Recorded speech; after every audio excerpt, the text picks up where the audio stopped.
Hey guys, gals, and everything in between. I'd like to explain morality banking or not moral banking, sorry, morality banking. I forgot to update this. Morality banking. So the premise is, for instance, like doing good doesn't give you the right to do bad, right? Okay, so if you're with me on that, then you'll understand the rest of the video. For instance, say a family member keeps me from going homeless. They think that gives them the right to never expect any resistance to anything they say, even if it's immoral. Like admitting to not researching something, then claiming it's a niche group, that group has millions of people in it. And so, therefore, they're gaslighting. They're saying, oh, it's a niche group. And it's like, nope, that's not what the evidence says. So it's like, it's a form of gaslighting, right? So that's the immorality.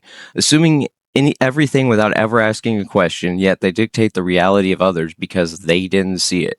It didn't happen because I didn't see it. How many times have you heard that from some abusive situation? Then calling them out for it, then using that as an excuse to get away with the abuse, saying abuse isn't abuse simply because they say it isn't, and or that abuse is only physical. So here's the summary.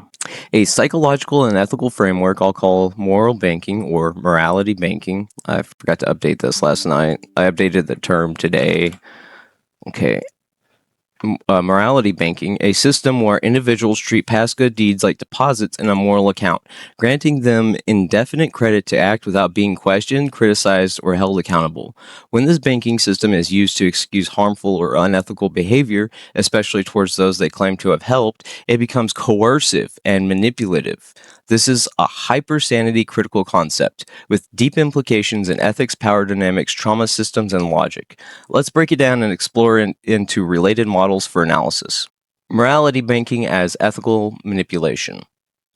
Behavior pattern where a person deposits good deeds, e.g., helping you financially. They believe these deeds grant them permanent moral superiority or immunity from criticism.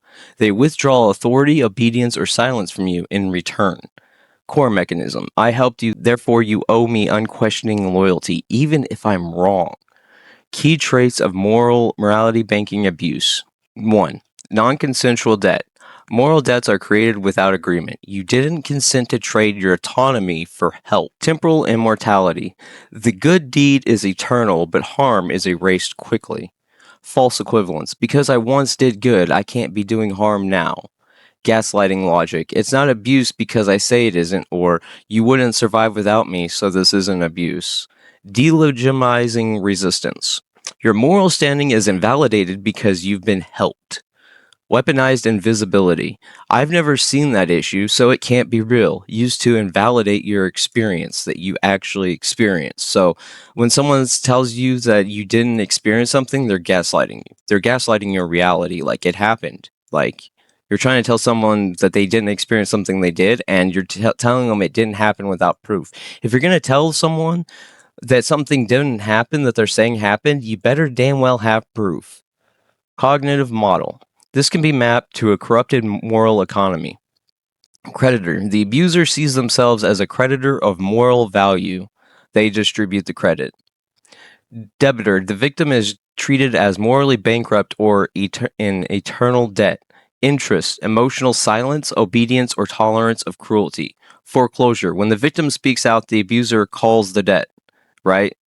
So if you speak out about anything that they say, like if they're wrong, they're not allowed to be wrong because they're helping you. This gives this, in their mind, it buys them the ability to always be right and never be wrong, even when they blatantly are wrong and are proven wrong. Philosophical synthesis. Nietzsche, he discussed creditor morality where guilt is a tool of control. Kant, treating others as a means to an end, e.g., I helped you so I get to harm you, is deeply immoral. Gnostic, this is demiurgic behavior, false authority claiming godlike moral supremacy. HyperSanity, this is hyposane logic where emotional debt justifies epistemic tyranny. Examples. You're only alive because of me. Logical fallacy. Post hoc moral license. I never hit you, so stop calling it abuse. Misdefinition. Equating abuse only with violence. Millions may experience it, but I haven't, so it's niche. Ignoration plus anecdotal fallacy. Alternatives. Option 1. Develop ethical credit systems. Build a model where deeds are acknowledged but do not overwrite moral accountability. Mutuality, not hierarchy, governs help. Option 2, expose the fallacy with logic. Ask, does helping someone give you the right to hurt them later? Ask, if it's immoral for strangers to lie, why is it okay for you? 3, frame it in Gnostic hyper-sanity terms. You could use ARG language. They become a moral creditor but decayed into a demiurge. Sophia's gift turned into chains when logic was refused. Be sure to like, subscribe, comment for more, and peace.